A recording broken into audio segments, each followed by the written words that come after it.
Good morning, and welcome to day 4, number 63, with the man Frank Scalish from a snowy, wet, and windy Ohio. But I mean, always. I mean, you live in Ohio, so like that, those are adjectives, I believe, words that are describing what Ohio is like now. But you kind of know what you're in for when you live in that part of the country, that close to one of the Great Lakes. But it still sucks right now up there, doesn't it, Frank?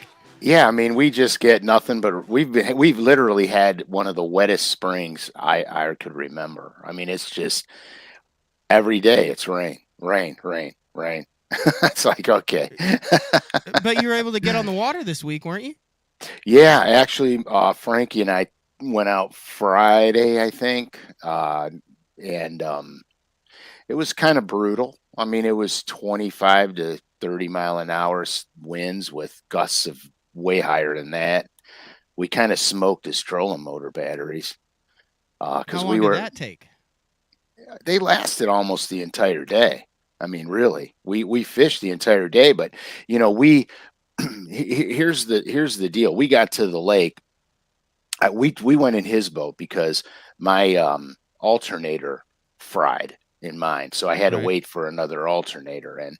And as everybody knows in this, fine economy we have going on, there was one alternator for my motor in the United States, brand new, and it was in California.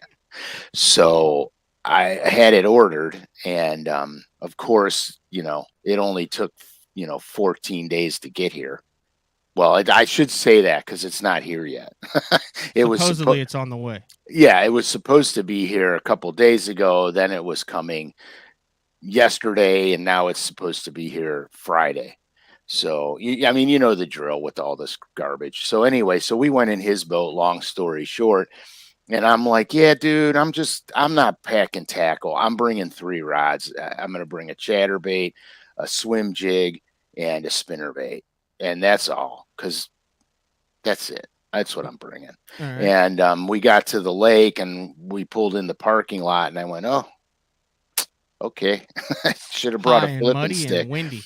It was high, very high, and windy as could be. But we knew it was going to be windy because we looked at the forecast. So we decided we were going to do the stay on the main lake stuff, fish all the high spots leading into spawning areas, and we were going to swim jig. And we did. We caught them. We caught some nice ones. Hell, Frankie got a 5.6 largemouth. Yeah, and we stayed out there. We caught them. We probably only had about 16 pounds or so, 16 and a half pounds for our best 5. But we didn't go to the bank the whole day. We stayed out and spot locked the crap out of everything, and that's what smoked them trolling motor batteries. Yeah. So here's the question then, Frank. You hop in Frankie Jr.'s boat. Who runs the show? Oh, I let him do his thing, but we'll switch off periodically throughout the day. Sometimes I get upset. Sometimes he gets upset because he's got an idea and I got an idea. And then, so I just decided that if we go in his boat, I let him do what he does until he tells me get on the front deck and I got to retie or do something. And then I can, fiddle around and experiment with it. All right. You want to start out with some good news? Yeah, let's do the good news. Richard said, Frank, I had 26 pounds of smallies this weekend on a chili pepper craw deep little end paint shop bait and took 4th in his tournament. That is If that's fabulous. A one day and you finish 4th with 26, they must have been absolutely chewing. Holy smokes, man. That's pretty good. That is a banging limit, Williams dude. said, finally, day 4. It's been a long week at work. Nothing better than Frank Scalish. It lets me know that the week is almost over. Well, William, that's why I look forward to day 4. Coffee? You're a coffee guy in the morning. Yeah. Oh, dude, I'll drink a whole pot of coffee in the morning. Really? Yeah. I won't touch it the rest of the day, but in the morning, yeah. My normal morning routine is really simple. I wake up, make breakfast, work out, drink coffee, take a shower, and get busy. 6 fish limit, so it's 6 fish. Okay, still that's not bad. But that's still a 4-pound average of smallies in Connecticut. Yeah, that's not bad at all. We got a good show today. If you listen to the last two day fours that we did, Frank went over some kind of winter 2 pre-spawn baits that you use, and then the next show was piggybacked off of it and went through kind of mapping in some areas. Right. I would be down curious lakes. if there are any messages be like, I fished that cove before, I know where that is, but we didn't. So it's still on a mystery lake that you used to example. And then this week, we were kind of talking about what we wanted to do for day 4, and you're talking about how crappy the weather is outside and how everything is just taking a while to get going. And I think spring is late in a lot of the part of the country too. I know it was a little behind it at Cherokee and kind of right on a little bit behind, but things are happening at different. But for a lot of the country, they're still they're just getting going, especially up where you are for the entire year. So I thought, I wonder what the show would be about, and you had it. So what did we decided to do a restocking for the upcoming season show. How it's time to fish, you're going fishing, but what can you do now over the next couple weeks that will make your significant other extremely mad based on purchases that you make, but that will sustain you through the year. So when you hit the water for the next couple months, you got what you need, when you got it, and where you got it. Right. I mean, the whole, the key today, with the way things are today with, deliveries and shipping and everything, you want to stay on top of it, because a lot of times if you need something last minute, you may not be able to get it. So you got to stay on top of it. So this is a time where it's really good to pre-plan. Speaking about pre-planning, the last month or so, we did a BTL code for the loyal listeners, and we're doing it again. Speaking about stocking up tackle and everything, we're doing it again. I have a new BTL code for you guys. It's a 15% discount. That was seamless, by the way. What's that? What a transition. What a seamless transition. We did not plan it out like that. We're just going to work it into the show. But then I was like, I see where he's going with this. So I got the banner. It's just how my there. brain works. It was well done. That was smooth there, Uncle Frank. And so anyhow, I'm excited about it because we got a couple of new things. That look at that, catfishing. Have you ever had the cat on the show before? Yeah, I think when she jumped on my computer screen, this cat. I forgot that you had a cat. This cat, speaking about my son Frankie, this cat, we were fishing on Gunnersville last year, and this little dude was a tiny kitten then, came to our hotel room. So I don't declaw them because they catch all the mice and stuff. But this little kitten comes to the hotel room, and when we got there, and Frankie found him. He was walking around the vehicles, and he goes, "Dad, look at this cat." And I go, "Oh, dude, that is badass. That's a cool cat." I said, if this thing is still here when we leave, we're taking it home, because it's clearly a stray, just looking for a home. 100%. And so I said, we're going to take it home. Well, it disappeared. We do our routine, and the hotel we were staying at, you drive down the road behind the hotel, it goes down the hill to the lake, and there's a boat ramp there. And so a couple days go by, we drive down to the boat ramp, and lo and behold, there's a cat that got run over, a kitten that got run over. And it looked just like this one. In fact, they were probably siblings. So I'm like, well, I guess we're not bringing it home. You know what I mean? And so we go on our way, we fish, and come back to the room, and then the tornadoes rolled in, and I said, you know what? They're talking about this weather being here for the next several days. Let's just get out of here and let's go up back home, and we'll go smallmouth fishing. So we drove from Gunnersville to Sandusky and went to the islands. But we were packing up to leave, getting ready to go. Literally, we're going to wake up, at whatever time in the morning, make the drive, and go straight to Lake Erie. So, dude, this cat comes back. This little kitten comes back. Yep. Look, there he is. So we threw it in our hotel room. Just a wild cat that you'd never seen before. You just threw her right in the hotel room. I told Frankie I'll be right back. I saw a pet store down the hill. So I take off, and I didn't even drive. I freaking hoofed it. I go to the pet store. I buy a car carrier and some cat food. And so, we fed the thing. And of course, it had tried to eat the can out of our hands. It hadn't eaten in so long. Little bitty thing. Oh, yeah, just a little. Like the kind they use for muskie fishing. Exactly. Exactly that kind.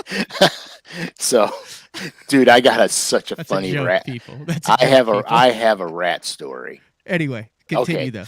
So anyhow, we brought it home, and this cat is it was chill in the car. It like never freaked out. It was never like I'm in a cage. It was never like I've destroyed the hotel room. Little bit of food. No, dude, we threw it in a hotel room. All that thing did was hop from bed to bed and sleep. That's all it did. It was so chill. And so I brought it home, and it's been with us. In fact, its name is Bama. We named it Bama. Because you got it at Gunnersville. There's a lot of guys on tour that have animals that they found at boat ramps. I know Kurt Dove has a dog that he fed, and it took him like I think months to get that thing to have enough confidence that he could pet it and get it home. They still have it. It's like a family member. Yeah. Chris Zaldane has a Nebo named after Mount Nebo at Lake Dardanelle, where they were hiking the mountain, and they found Nebo. There's a number of those, the little rescues that turned out to be really good fishing buddies. The cat, I would assume you have not like taken that sucker out in the boat and been like, hey. Hey, you want to go get a muskie? I would imagine. I don't think, like you've got, remember we had, was it Barkley? Yeah. Mark Menendez had, and then a couple other guys who used, there's always Jason Christie's now taking his dogs out in the boat and stuff. I have not seen a boat cat. No, dogs are a little bit different than cats. Cats kind of, they only love when they want to love, or they'll flip you the paw. You know what I mean? They don't. Yeah. Dogs are much more obedient because they understand pain and compliance, where cats don't. But that's that with the cat. It is what it is. So that banner is still down there. So yes, 15%. Fast Talk, all capital letters, no spaces in between it, on lurenet.com for an additional 15% off. Right. Your order at LureNet. So here's something new that's on LureNet now. Finally, it's called the DIY section. We're starting to put clear-bodied baits in there for the custom guys that want to paint their own stuff, or guys that want to experiment with painting your own stuff. I get a lot of DMs. Guys want to know, how I'm painting something. I did a post the other day of a real crawfish on my Instagram, and I'm starting to find out that there's a lot of guys that want to get into this. So we are now putting clear body baits on the DIY section. Now, the bass baits that we have up here now really are the torpedo, the spook bodies, the suspending rippling redfin. A lot of the other baits are for the walleye guys. They have to always be in there because those walleye guys, they'll buy tens of thousands of those clear and chrome baits. What do they lose them trolling or something? How do they go through so many of those suckers? They just custom paint their own colors because they want colors that nobody's using. The walleye guys geek out more than the bass guys when it comes to colors and baits? Dude, more than you could ever imagine. Like I thought that we were on the tipping scale side of, having mental disorders. Those guys are 10 times worse than we are on every level. And their terminal tackle, if you get a real walleye guy who's going to do, crawler harnesses. They used to call it the PWT. Yeah. I don't know anything about those tournament trails. I used to because I used to do photo shoots back in the guys. Before we had Anyway, you said crawler harness. I got you off your train of thought. You said if you talk to a real walleye guy, with crawler harnesses. So they'll do crawler harnesses. So they paint their own spinner blades. They have a million different colored plastic beads. They snell double hooks to put their crawlers on. They have these long, usually 5.5 foot leaders. to a snap that goes on to their rod with braided line, and they usually use weighted walking sinkers, like anywhere from 2 ounces to 4 ounces, and they troll them. And so their terminal tackle is ridiculous because they have quick change clevises where they can change blade colors, all kinds of stuff. Where our terminal tackle really is confined of, hooks, crane swivels, snaps, and stuff like that. That is I believe that is a leech or minnow harness there. The crawler harness usually has Correct. 2 hooks on it, but just for an example, that's I believe that's the deranged clown pattern there. But Correct. So, you're talking all sorts of beads and then like basically a Colorado or Indiana blade, and then and they troll use it with a right, and they use willow blades, and they use combo blades, and the true crawler harness has actually 2 hooks about 3.5 inches apart, and then they troll this stuff. Now that's just that. Now they have live bait jigs where they fish jig and minnow, jigs and leeches, slip bobber systems. They troll all kinds of different cranks, bandit walleye, deeps, shallows, suspending minnow, it's perfect just like bass tens. fishing. Yeah, Except dude. a little slower. Well, yeah, and they don't have to really. I always make fun when I used to do seminars. I said, all you guys got to do is worry about casting and having it hit the water. I said, you guys have no accuracy. I used to make those crawler harnesses. We'd go up to Canada for a week and a half every year, and my 100%. job would be my dad would buy a bunch. He'd buy the whole box of beads, and then we'd buy a bunch of hooks and a bunch of the spinners with the clevises, and I would sit there with the big game, and I would make the crawler harnesses, and I'd make 40 or 50 of them before we went up there.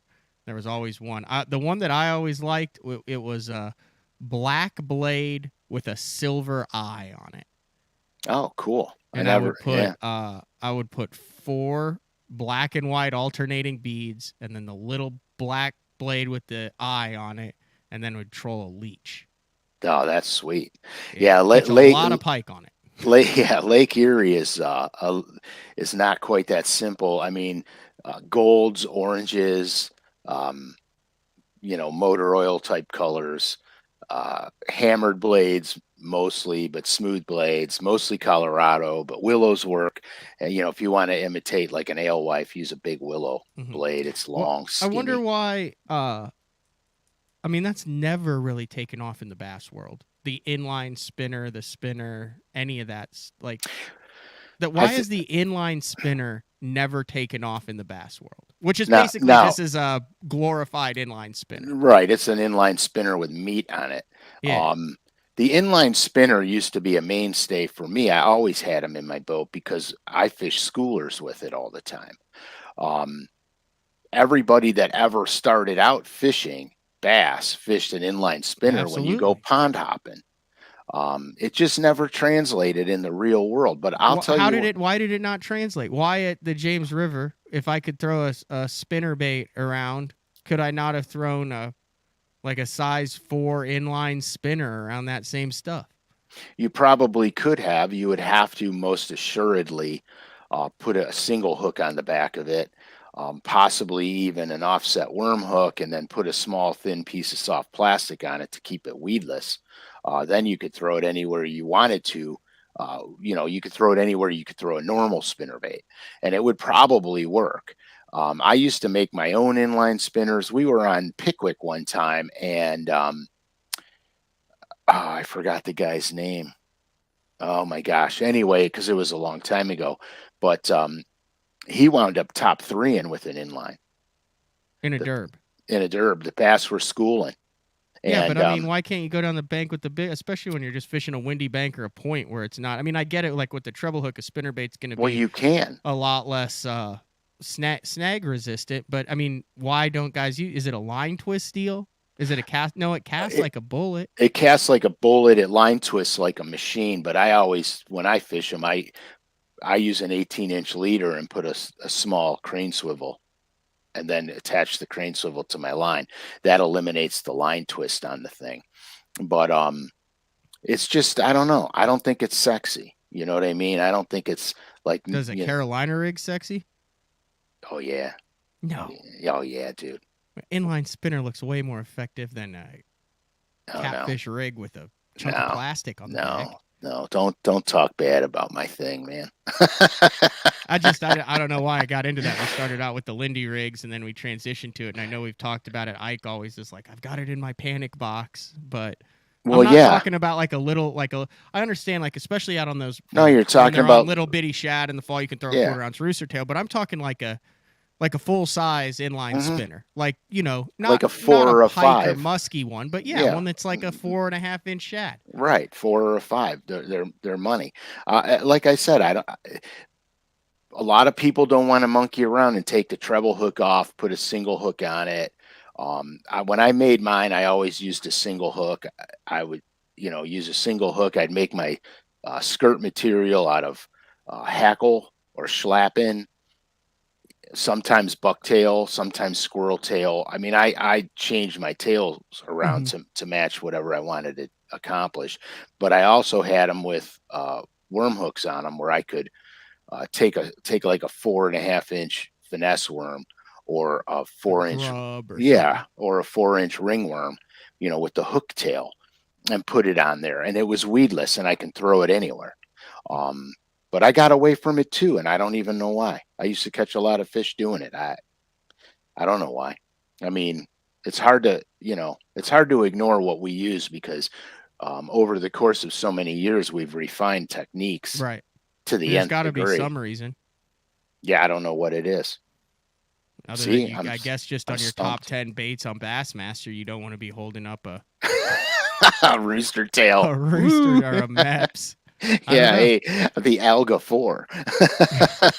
Is it Alga or a Gila? I never figured out how I to say can't that. figure it out either. All I know is it's black with yellow polka dots. It was like Rapala versus Rapala, depending on where you are in the country. But I think the guy's name was Lori Rapala.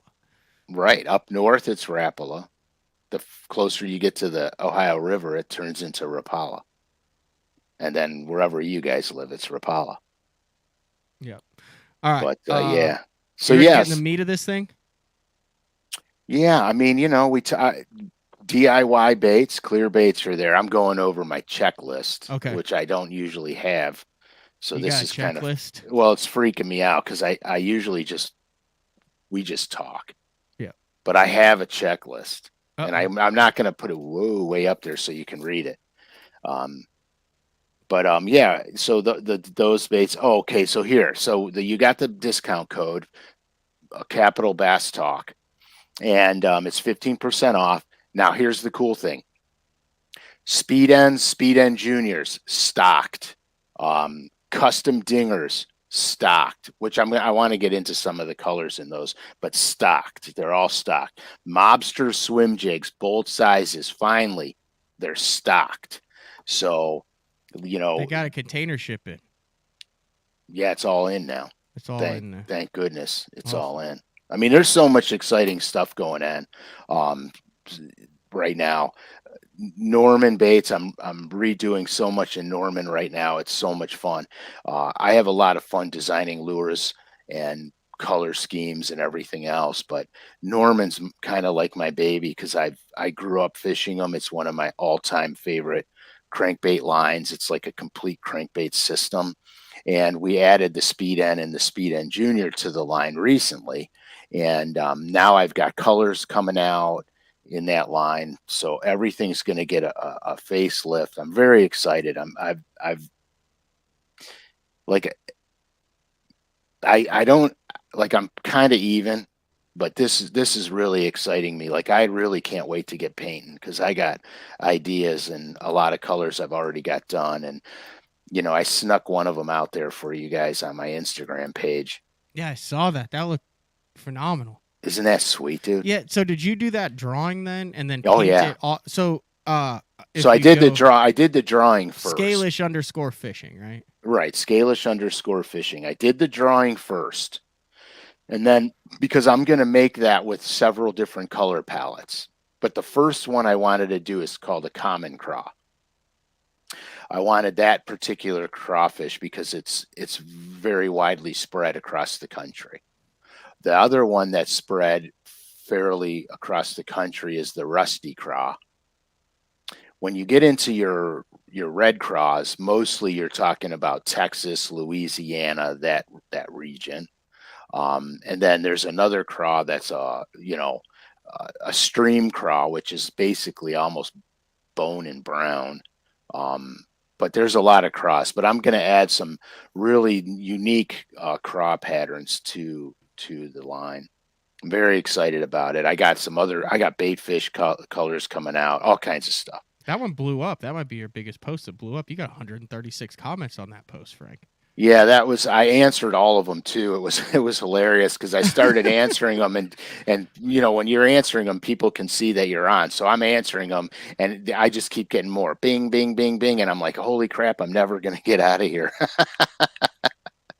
But it's great. I mean, I love the interaction. Mm-hmm. I mean, it's great. It would be terrible if nobody responded. So you draw it and then you paint it. So yeah. You take a blank body.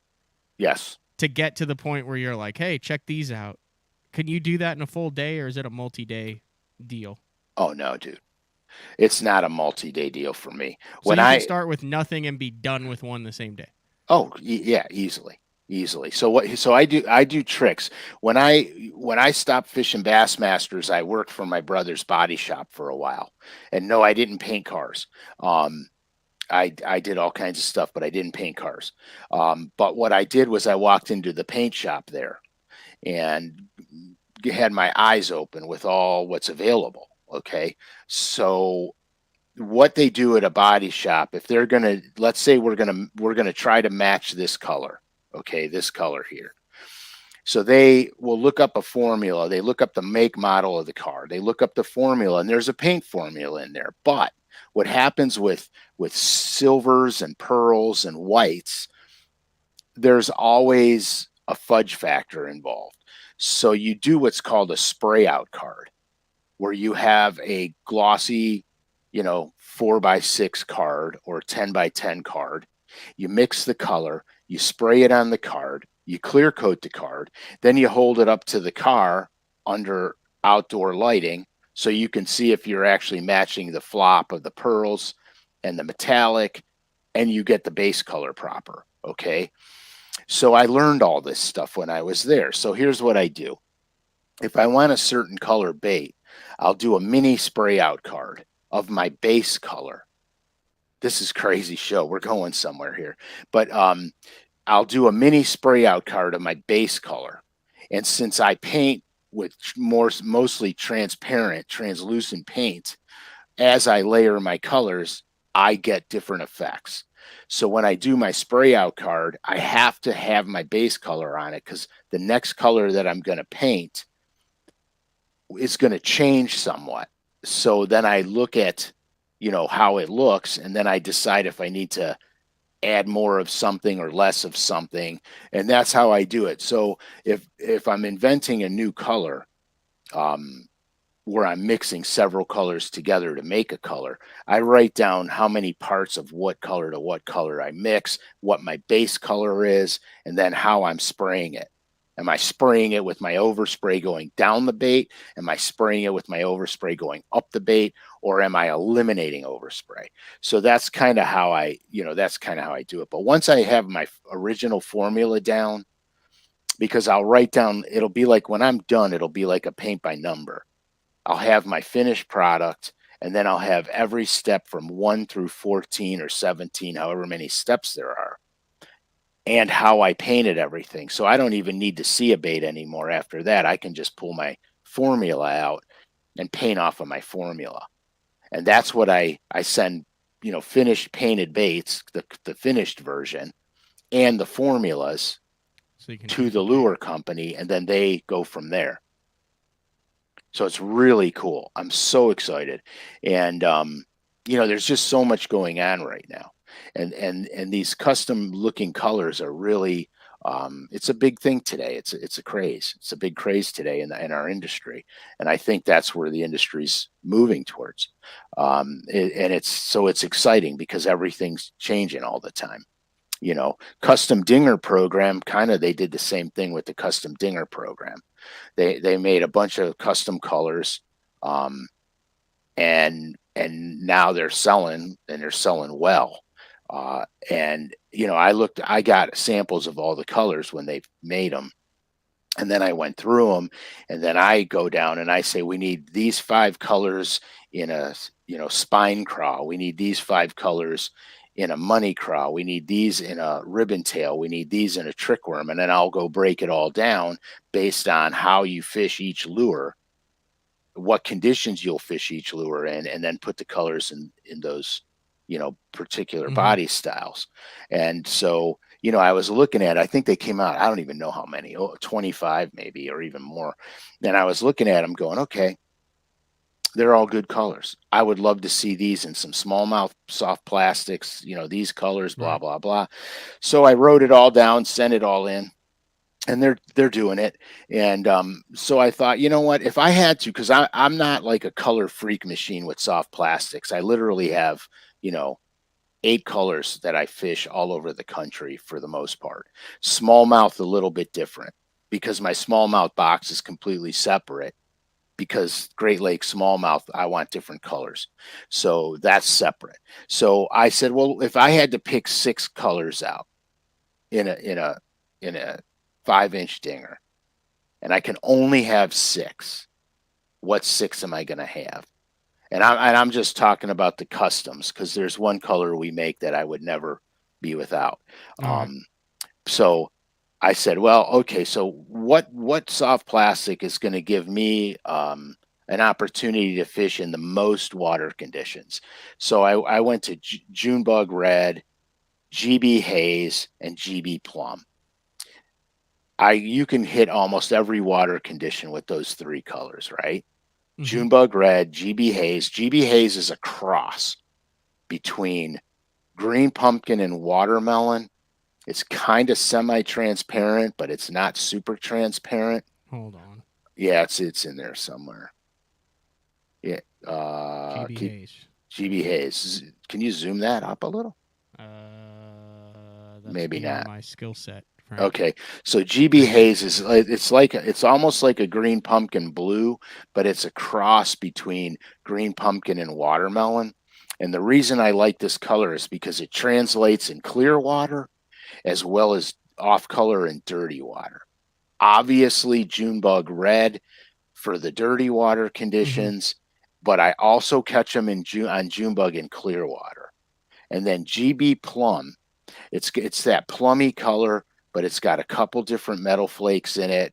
That also translates in both off color and clear color water. So these are 6 that you're having with you at all times, like when you're starting at the beginning of the year, you're saying always this, and then you're also saying, how can I take these colors and utilize them in other baits? Exactly. So now I go, okay, we're up north where we live. We have a lot of clear grass lakes. They have a lot of perch in them. And so that's when I start to get, I always will throw GB Haze, but that's where I start to get funky with my color selection on these clear grassy perch lakes. I go green clown. I didn't even see that. Is that in here? Yeah, it's somewhere. Green clown. There it is, right there. Green clown. That really looks like a perch. Okay. Pumpkin groove, which is right below it. That's like your typical, it's a lighter green pumpkin with copper flake or orange flake in it, and then ripe. So you can see the colors that I chose are really, they're perchy, they're bluegill looking. Okay. They're not fancy at all, but they're perfect representations of what I'm going to encounter. And so I say, if I had those 6 colors, I can fish anywhere in the United States and catch fish on it. Okay, answer me this. You really believe that a fish that in some instances, and like I said, we talk a lot about a lot of stuff on here that are theories. It's hard to test it, right? It's impossible to test some things. It's just based on time on the water and experience. Well, yeah, that's true. But you honestly believe that there's a time when they'd eat green clown better than pumpkin groove and vice versa? 100%. Because what you're not seeing, similar. What you're not seeing on the green clown, it's got like a yellowish belly to it. It's got a yellowish Yeah, I belly, can see that there. which you're not seeing on the picture very well. And that really gives you a top and a bottom to the bait, where Pumpkin Groove really doesn't have a top or a bottom to the bait. Okay. And so that's like a lot of times when you're flick shaking or you're wacky rigging, if they're keying in on a bait fish, you want a top and a bottom to it. You want that contrast. You know what Say I that mean? again. If you're flick shaking or you're wacky rigging and the bass are keying in on bait fish, you want that contrast between a top and a bottom, a Because it serves back. like a lateral line to them and looks familiar and Right. gives them a target. Right, back color versus belly color, even if Okay. it's, you know, yellowish belly. Because here, let's be honest, there's a lot of bluegills that have a yellowish peach, orange belly to Mm-hmm. them. So is that a perch or is that a bluegill? Well, it's a fish. You know what I mean? And they eat fish. Fish eat fish. So that's when I'll go to the you know, two-tone bait. All right. Yeah, it's pretty sweet. It's really pretty sweet. And then they just released a mobster swim jig video that I did. I don't talk a lot about exactly 100 ways to fish the thing. I talk about different trailers on a swim jig and why you would use the different trailers, under what conditions you would use it. I'm not actually on the water fishing it. I'm showing trailers and you know, explaining things like that. But there's some fish catches in it that we did previously for other swim jig videos, but you know, why you're going to choose one trailer over another? What's it do? What's it do different? So All right. it's So you're restocking your swim jig box then for the year. That's coming up in there. The 3 or yes, 4 colors of the swim jig that you're going to put in, and then the different trailers that you're going to have with it. right. So here's what happens. Like, um, okay, so you know, we were going to really start on a restocking show and talk about how to restock your tackle. So here's what I do, because as you know from shows past, I'm very detail oriented, and Frankie will make fun of me because of it too. But I have all of my tackle is very meticulously labeled. I know what I have, where everything is, to the nth degree. I also have spare tackle. When I fish Bassmasters all the time, I have spare tackle in my basement on pegs in the wall. I would have the same tackle in my truck bed. Fish eat, Uncle Frank. Tip of the year. Fish eat fish. Hey, that's a shirt. Fish eat fish. Fish are friends, not food. But you know, so I would have the same tackle in my truck. So when I was on the road traveling like you are right now all the time, if I used something more on one lake, I would go to my truck and then replace it into the boat. Then when I get home, because you know how you get home for a week or two, then you got to leave again. When I would come home, I would replace the tackle that I took out of the truck. So I was never without tackle. Well, now that I'm not traveling fishing the tournament trails anymore, I do this restocking thing where we're in the winter time. I see what I'm low on, uh, you know, see what I'm low on, see what I have to replenish. Well, here I have an aluminum boat, electric motor only, and then I have my bass boat. Mm-hmm. The problem with me is that my bass boat doesn't fit in the garage, so it's covered.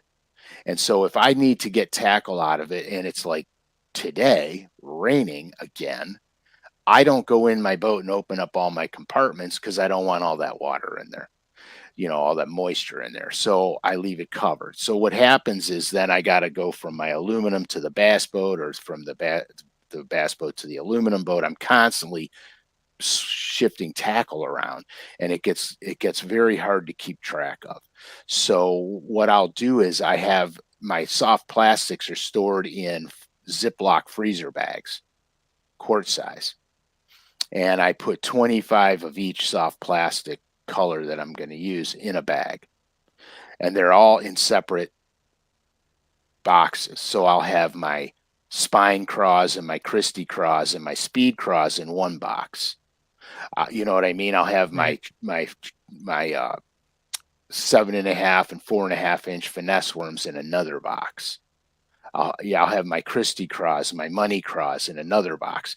This way, what happens is I know that if I'm fishing on a given day and I go through 10 or 12 of whatever color I'm using, that when I get home, all I have to do is get the 10 or 12 that I used, shove them back in the Ziploc bag, squeeze the air out of it, roll them up, zip it shut, put it back in.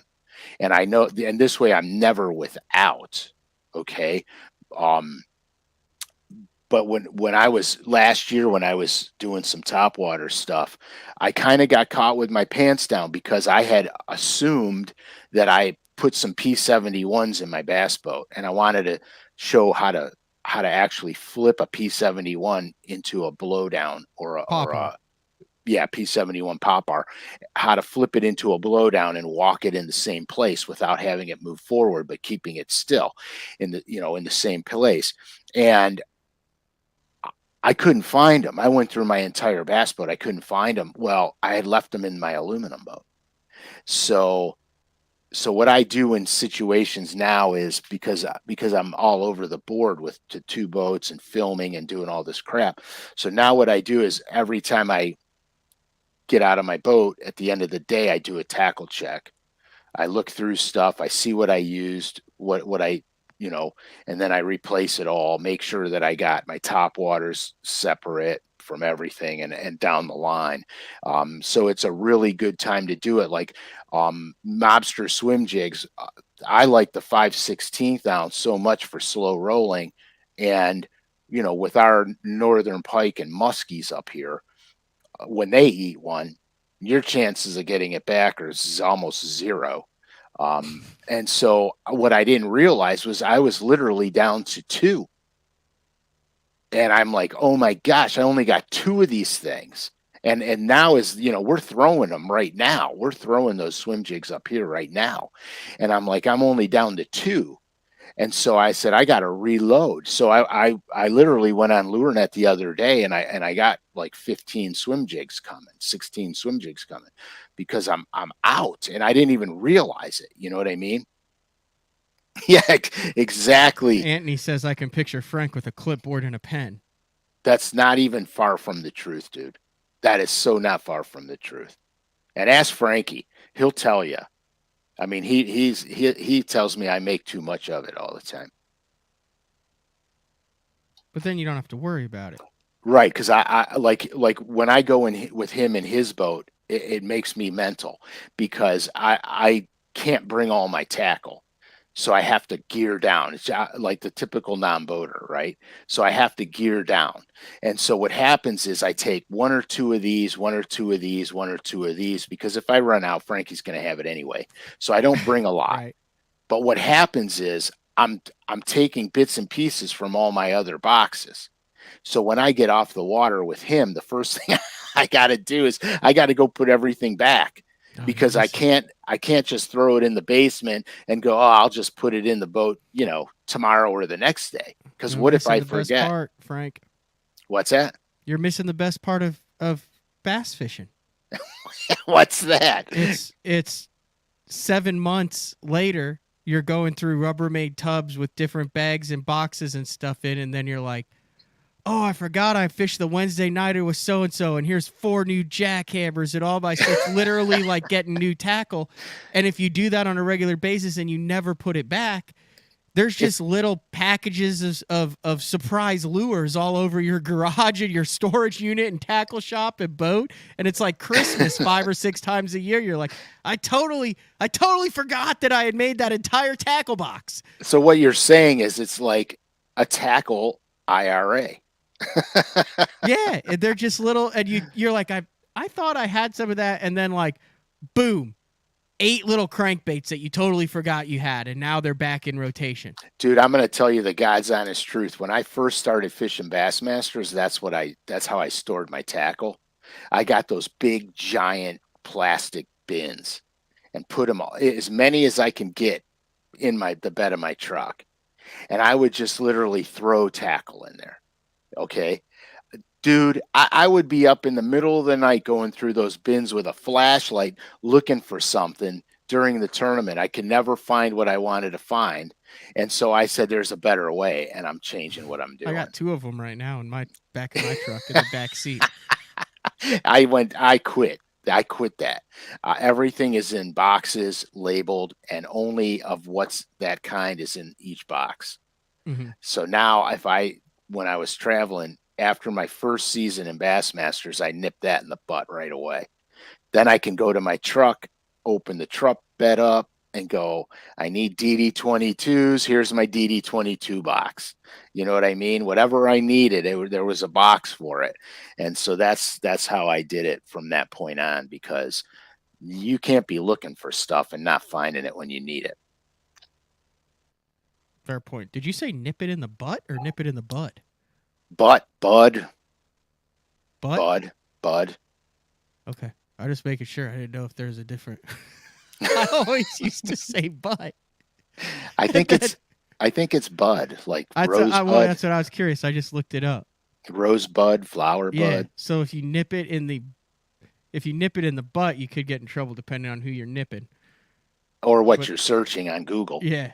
Nip it in the bud is a phrase. Oh, you're pinching the bud off of the flower before it turns into flower, so you're taking care of the issue. Yeah, you're making the thing fill out more. Why do we always go down this road with I don't know, man? but I was cracking up. I was watching Mercer's podcast with Jason Christie that he came out with last week. And he kept saying when he went to the Champagne's Toast after he won the Classic, he's like, and then we got whisked away to the Champagne's Toast. Oh, instead of the Champion's Toast? I'm like, I think it's the Champion's Toast, isn't it? Well, maybe they were toasting champagne. Toast now. I guess if you win, but there is champagne there, so it makes total sense. But I guess if you win the Classic, you can call it whatever the heck you want to. You can. You could call it my toast. If you win the Classic, it's my toast. We're going to my toast. All right. So we've kind of gone through a little bit of how you get to where basically the whole thing is you have a system and you do not deviate from it. I do not deviate from it. That seems to be the key, is sticking with your system.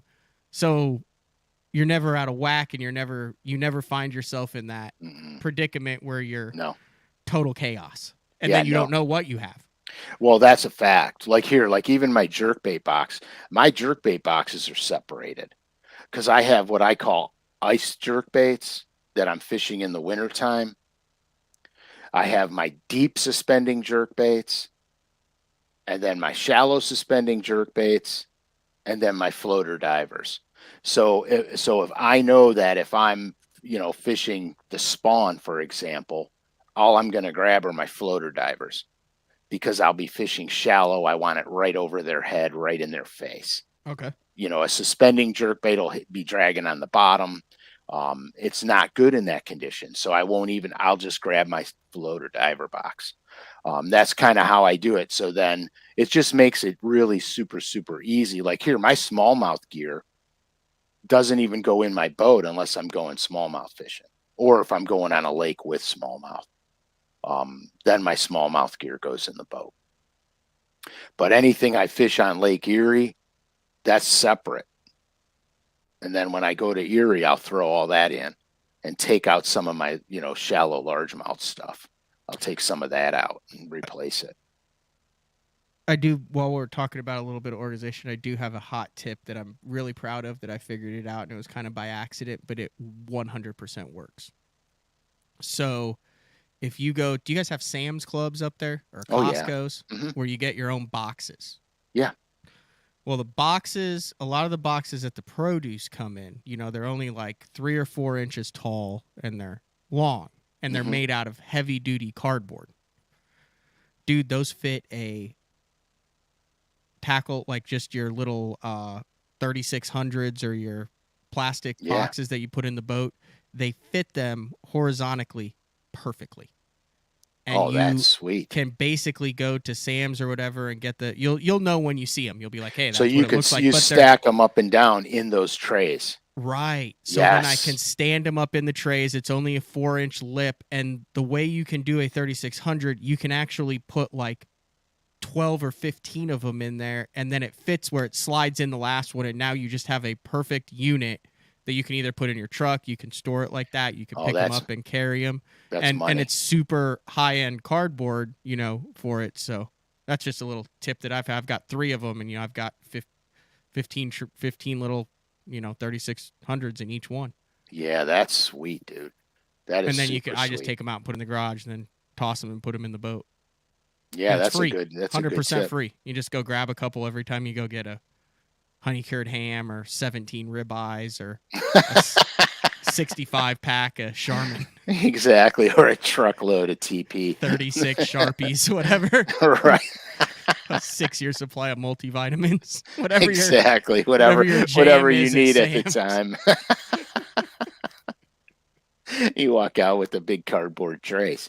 Yeah. That's actually a good idea. I measured the length of the 3700s, and I went and found plastic bins that were they were not just as wide. Like, they didn't fit as good as what you're talking about. I had about a 2 inches on one side, but it would fit. It was like 4.5 feet long, so it would fit a ton of those trays. I had 3 of those in the bed of my truck. Mm-hmm. By the time I figured out, don't use plastic bins and throw everything in them. You know what I mean? So are you getting stuff ready for May and June during this time of the year, or are you waiting until that time is upon? So let's say you're not planning on let's say you're not planning on throwing a frog until June. My frogs won't be in the boat. But will you get them ready now? So Yes. Then when it is frog season, you just toss the box in the boat? 100%. Because you can get what you want now, and because everything's in stock, and because you can get everything ready, or just because? Yeah, because what scares me, just like with my alternator, okay, there was one left in the country. All right, so it's like the way things are today. You can't leave it for chance, because there's a chance you won't get it at the last minute. So plan ahead. And with hollow-bodied frogs, let's be honest, you don't need to carry a ton of them. I carry 3 of each, because what are the chances that you're going to lose it? I mean, unless you catch a muskie or a pike, but what are the chances you're going to lose it? You're throwing it on 50-pound braid. Mm-hmm. The worst thing you're going to do is destroy the hooks. But you're going to have to go through a lot of bass to ruin those, 3x strong hooks in the thing. So I carry 3 of each color that I want, Okay. And that's it. And then I carry my pointed nose, my pad crashers and my popping pad crashers, and then my soft plastic, toad style baits like the tip toad and stuff. I don't even have a lot of colors in that. I think I have 3, 4. Hey, while we're on this, how do you store and do your spinner baits? I struggle with this. I've got the little spinner bait deal. I've got it. How do you keep them from rusting? How do you keep it organized where you can find it? Like, I think the spinner, because this is the time of the year and I'll use it all the way through with the shad spawn. Like, I did that at the James River. I wanted a little bitty one with a Colorado or a turtle blade or something on it, right. That I could, for those smaller tidal fish. Those big tidal fish like smaller baits. Supposedly. Didn't work for me. Worked for a lot of people. But I was like, man, there's got to be a better system, because I had some that were rusted. I had a box that had gotten turned upside. It was nuts. How do you do your spinner Here, baits? I'm drawing something right now. We're going to the drawing board. That drives me mad. Yeah, me too. And so I've been experimenting with a lot of things, and this is what I found for me. So here's what I'm drawing out right now.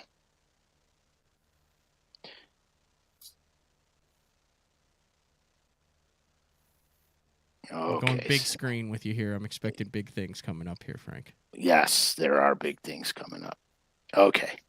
So this is the inside of the box. This is the inside of the box that I look at. These compartments here are big. What box is this? It's I'm not sure the name of it. I'll have to double check. But here, the spinner bait will lay in the box. Whoops, what the hell am I doing? So it's not a standard one with the 4 trays. It actually has bigger trays in the bottom. So the spinner bait, and this is crude as could be. The spinner bait will lay in the tray like that. Okay. Well, that's my favorite spinner bait. So what's that? That's your That's my favorite spinnerbait. You drew my favorite one. Right. So what I'll do is 1/4, 3/8, 1/2, 3/4. Okay, so that's how I'll have the baits. I put the 1/4s into 3/8 in the same tray, 1/2 ounces in one, 3/4 in the other, and then these are for these other ones on the top are skirt material. I'll have skirt material in the top three, and then in the middle three, um, I have trailers. Okay. Okay, the spinnerbait trailers. Now the box I'm using is one of those waterproof boxes with the rubber seal around it. I put the spinnerbaits in Ziploc freezer bags. I'll put 6 of each in a Ziploc freezer bag, or 7 of each in a Ziploc freezer bag with no skirts on them. Okay, and no trailers. I never leave a trailer on a hook because they'll rust. I put them in the Ziploc bag. Then I get those things like remember the hook saver thing that you were talking about? Yeah, with the little Yeah, the little beads. I have one of those in each of the spinnerbait trays. And then I have that sealed because it's got the rubber seal on it, clicks in on all 4 sides. That's how I store my spinnerbait. So basically what I'm doing is I'm picking my skirts as I see the lake conditions and so on. What's that guy say? Those boxes where you squeeze the top of this and it goes into a slot are a dumpster fire. Those boxes where the spinnerbaits lay in, Frankie loves those. I've never no. I've used they're little squares. He's talking about the ones that look like a 3600, but they're supposed to like lock the spin. I've never figured that out either. Yeah, no, I don't bother with that. So they're in Ziploc bags and they're labeled 1/4 ounce, 3/8, halves, 3/4. This makes sense. I just have to find this box. Then I have a small box, same thing with the clicks, the rubber thing around it, and a ton of them hook savers in it. And then what I do is I put my spare blades in there. And so what I'll do is I'll have 6 of each blade size in there. So I can change, or I'll have, some of my colored blades in there. And then I can create and make a spinnerbait on the water if I have to, but nothing has material on it until I use it. Because anytime you leave any type of trailer on a spinnerbait, it's going to rust because most of the trailers today are salt impregnated. And salt, as everybody knows, is a corrosive. That's kind of how, and I know this drawing was a POS, but oh well. No, I like that because it's got everything on there. You'll have all of your components. Because I have a blade box, I have a component box, and then I have 2 or 3 different spinnerbait boxes. But then they just get disheveled. Well, they get funky, dude. Any little bit of moisture tarnishes the blades. If the components aren't high quality, that's what starts to rust first. Split rings, beads, etc. Same thing with the buzz baits. Yeah, same exact thing with the buzz baits. 100%. And this way, it's easy. It's super, super, super easy. I mean, we're not going to get into a spinnerbait show, but just pick a couple blades. What size blades are you going to put in there? Like, let's say you've got you've got some double willow leafs, you've got some Colorados, a mix of what? Bouillon, War Eagles in there, just your standard 1/2 ounce, 3/8. What are you doing? What are you putting in there that you might customize? Okay, so here's what I do. I carry my Hildebrand blades, 4s and 4.5s, Colorados, gold and silver. I carry my willow blades, 3s or 3.5s, 4s and 4.5s, silver and gold. Okay. I carry some guys call them turtleback, some guys call them Oklahoma blades. I carry those in 4, 4.5, and 5. Then I have fluted blades, with the riffles on the ends. Yep. That I'll carry, same sizes. And they literally fit in a little tiny, box that big, and that's what I carry. And then if I run into an emergency, like I was on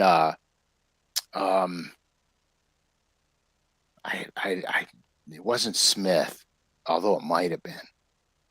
Anyway, I was on one of the spotted bass fisheries down south, and I had a guy wanted to travel with me because he's never been to a Bassmaster event, and I knew him really well. He worked at a shop called the Rod Maker Shop, which was a big tackle shop up here back in the day. So I brought him with me, and he wanted to go, and I'll never forget this. We fished in a creek. I told the story about how he didn't even know that the creek wasn't the main lake. He thought we were on the main lake and we were up a creek arm. Anyway, I was trying to establish a pattern out in the creek so I could translate it to the main lake. So anyway, we go to the main lake and I start concentrating on bluff walls and bluff ends and where the cave-ins happen, where the little troughs are and they cave in on the bluff wall. So I was paralleling the bluff wall with the spinnerbait, and I would get all these nice spotted bass running this spinnerbait down, and then they peel off and they wouldn't commit. Running it down, peel off, wouldn't commit. And it was making me insane. So that night we went back to the hotel room and I pulled my skirt material, my blade boxes, and all this stuff out. And he goes, "What are you doing, dude?" I go, "I got to make a different spinnerbait for these water conditions, and I have an idea." So I fabricated a couple of spinnerbaits that night. Next morning, I got up. I said, "We're going to run to that bluff wall where I had all them fish chasing. I got to see which one of these spinnerbaits I made they're going to eat." Well, the first spinnerbait I tied on, I went to that bluff wall, and it was like they choked on the thing. They absolutely choked on it. And he's like, I can't believe that they would eat that spinnerbait versus the spinnerbait you threw the other day. They wouldn't touch it. You know what I mean? Mm-hmm. And I said, sometimes it's something small, some little tiny nuance that they're not keying in on or that they are keying in on. And so that's why I carry some of the extra blades and stuff with me, because if I experience something on the water, I can make an adjustment and not have to, worry about it. TK has all the jokes today. He wants to know what box you keep your long arm build dancing buzzers in. That would be in my rifle case. Did you ever throw those? Are you crazy, dude? I couldn't even get myself to hold one of them things. Those go in my rifle case. No, I never threw that. I bet they had to have worked. They did work. But here, look, I want my buzzbait.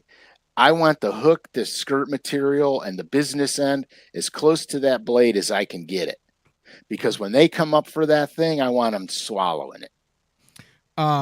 Let's do a really off-topic spinnerbait question while we're talking about it and matching blades and stuff. So I get it. I've got it all. A lot of times, though, when I start mixing and matching, I end up with a spinnerbait that rolls.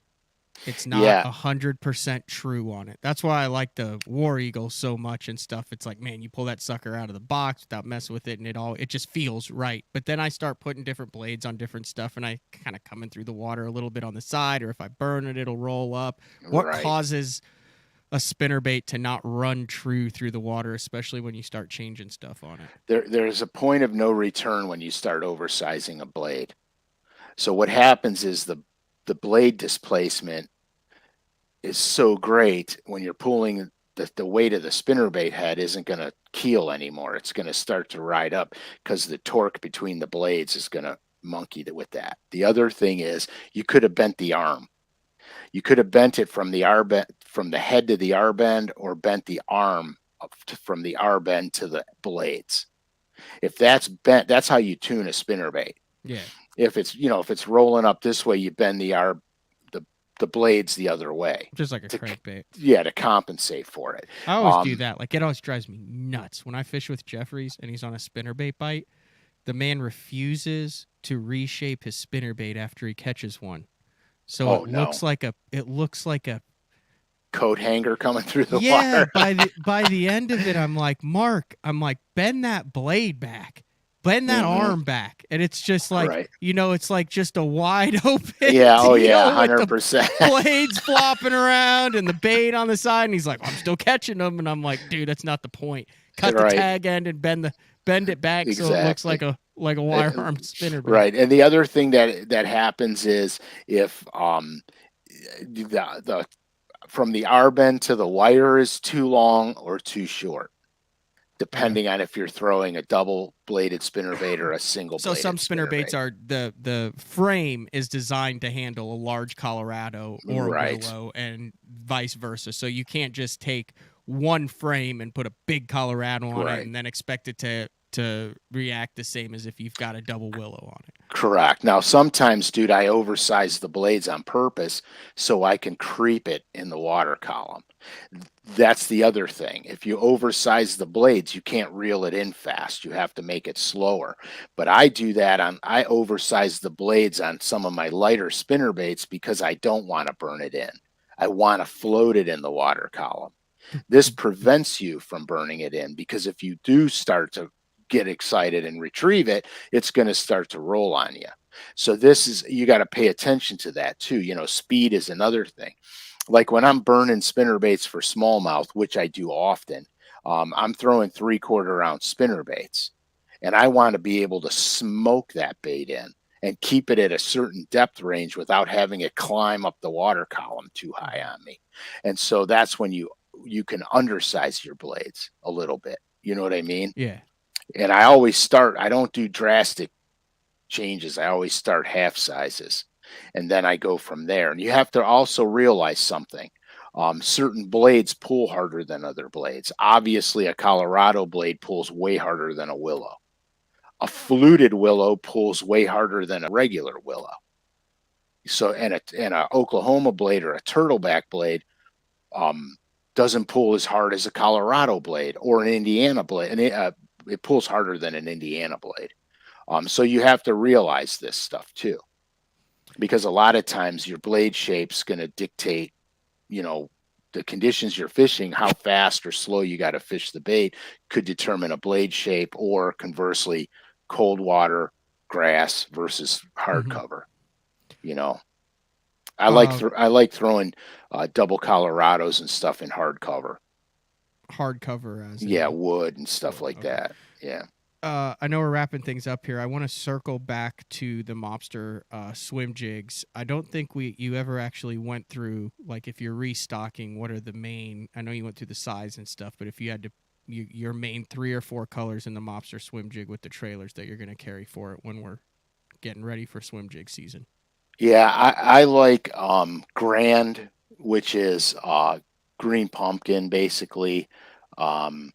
Black and blue, which is what do they call black and blue? Oh God Almighty, the fuzz. They call that the fuzz. And then there's a pale blue glimmer and chartreuse that I love, and I think that's called pale blue glimmer, and I'm looking at it right now. Yeah, you look at it. Does it have an orange head? No, that's the other one. It's tall? Or shorty small? No, money maybe? No, not money. The cleaner? Yeah, let me see the cleaner. It's just white. No, that's not the one. Shorty small is chartreuse and white. Keep going. You'll find it. Keep going. Pull it up so I could see it. Okay. And then I'll tell you. Boy, you're just full of good ideas today, aren't we? Hold on. I don't know why I didn't do that. I was going through every color. I know you're freaking me out. And I can't pull it up on my computer while we're on because I'll lose you. All right. Okay, click on the drop box and I'll tell you which one it is. Gray and the fuzz, the numbers. The numbers. That's a cool little color. I've never seen that one before. That's my all-time 100% favorite color. I throw that in every water condition. That is the sexiest thing in the water ever. And here's the cool thing about that color. And that is my all-time favorite, by the way. The cool thing about that color is I can put a natural-looking swim bait as a trailer on it. I can put a solid white craw trailer on it. I can put the pearl white spine craw trailer on it. That is such a versatile color, and that is not loud in the water. In other words, it really reflects well in the water. It's super subtle, but it's vibrant enough to be seen. That is my 100% go-to color in that bait, 100%. And then of course you got to have, green pumpkin, which is grand, the fuzz, which is black and blue. Now, where you guys live, they throw that orange-headed one all the time. Yeah. They throw that like, dude, I've seen that do some serious damage in your neck of the woods. Arkansas River. Yeah. Oh, dude. I'm going to experiment with that up here when we have dirty water conditions. I'd be interested to see if the orange plays up north. I would think it would have to imitate a perch. I know when I had a week or two when I was covering the Elite Series, I got on the water with like Brandon Card, and we went on some of the other Finger Lakes in New York, and we went around. I've done it up in Minnesota. The problem with the orange is if there's pike, they will. They absolutely key in on that orange. Like you throw 100%. A spinnerbait with an orange kicker, and it's just mangled. And you get half as many bites without the orange from the pike. Right, but here, look at their Tommy gun color, because that's another color I throw up here a ton. Bluegill. It's bluegill, okay, but it's a subtle bluegill. It's not a hard bluegill. That is semi-transparent in the water, guys. That is like one of the best bluegill representations I've seen. And then I can throw a Scottsboro baby bluegill swim bait on that, and it looks just like a bluegill. But what I'll do with that Scottsboro is I'll dye just the outline of the paddle tail of that swim bait chartreuse. You know how when you see bluegills sitting there, their tails are like that blue glimmery chartreuse looking thing?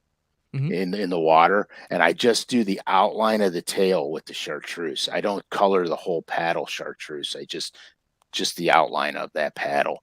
It's such a good bluegill representation. But that thing also looks like a perch, guys. I mean, that thing looks just like a yellow perch in the water. We'll talk about this for the remainder of the shows too, but one more time, before we wrap things up here today, 15% off at lurenet.com using the code BASSTALK, no spaces, all capital letters, BASSTALK. And all the stuff's in stock. That's kind of where the show came from today. Right. Like, man, I need to let people know that this stuff is back in stock, but I don't want to be like, hey, it's in stock, go buy it. So let's exactly restocking for the season show. We said, there you go. So what else you got for today? Well, that's it. I mean, next Thursday, we're going to get into a true pre-spawn pattern that is out of control. I'm going to talk about how to fish it, how to approach it, and to give you the maximum success at it. It's very exciting. It's you know how the true pre-spawn is. It can be the best fishing you ever experience in your life on a lake. Mm-hmm. And if you miss it, you get your butt kicked 100% of the time because they're always going flat out. You're going to get your brains kicked in. And this is starting to happen here now. It's slower, but it's starting. I really want to talk about it because it's something you just don't want to miss. It will be a recorded show next week. This is a live show. Listen, folks, we will eventually get back to all live shows on this, but thanks for being patient as I travel across the country for mediocre finishes in the Bassmaster Opens. Hopefully, when next week's show airs, it'll be day one and just as optimistic as we were last week about the James River. I'm just as optimistic about Ross Barnett next week. I learned some stuff, some little tips, some little tactics that'll save you money, get you ready for the year when that season comes. So, this has been... Go ahead. 15% off. Yeah. Bass Talk, all caps. This has been another exciting edition of Bass Talk Live, Day 4, number 63, with Frank Scalish. We'll see you guys next week.